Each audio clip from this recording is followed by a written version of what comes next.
to help educators understand their own, quote, white privilege in order to, quote, change their teaching practices to boost minority students' performance.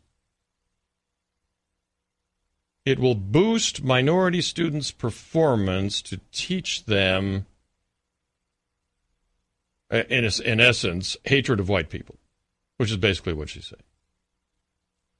The article goes on, quote, last Wednesday, the first day of the school year for staff, for example, the first item of business for teachers at Scott School was to have a, quote, courageous conversation, to examine a news article and discuss the, quote, white privilege it conveys.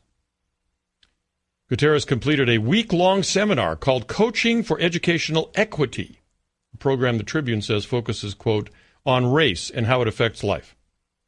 She also serves on an administrative committee that focuses on systematic racism. You know, and you're tempted to make fun of this stuff, except here's the problem. This stuff is going on in every school, every public school. Where do people get these notions, ladies and gentlemen? They get them at taxpayer-supported schools. Hatred of white people has now become an epidemic in this country. It is now informing political decisions that are made. When President Obama told the editorial staff at the San Francisco Chronicle during the 2008 campaign that the bitter clingers, people in Pennsylvania, and he was talking about white people who cling to their guns and their Bible, were the problem he was having. No one has ever more racially divided this country since John C. Calhoun than Barack Obama. No one in this country believes we are better off in race relations, that there is less racial tension in this country today because of Barack Obama's election.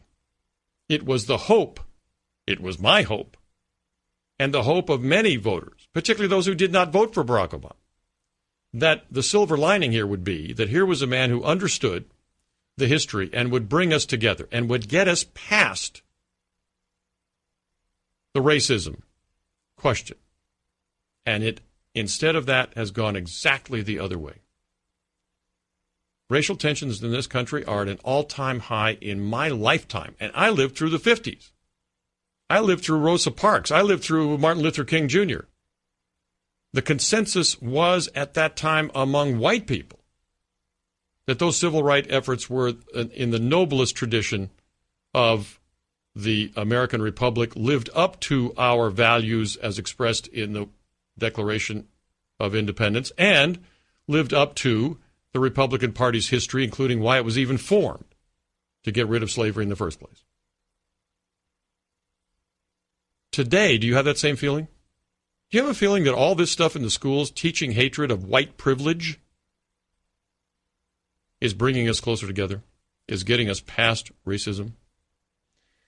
Some of these senators are going after them because they look, you guys in Texas, this is what goes on. You should see the curriculum we have. It's as anti-American and anti-West and anti-white as you could imagine.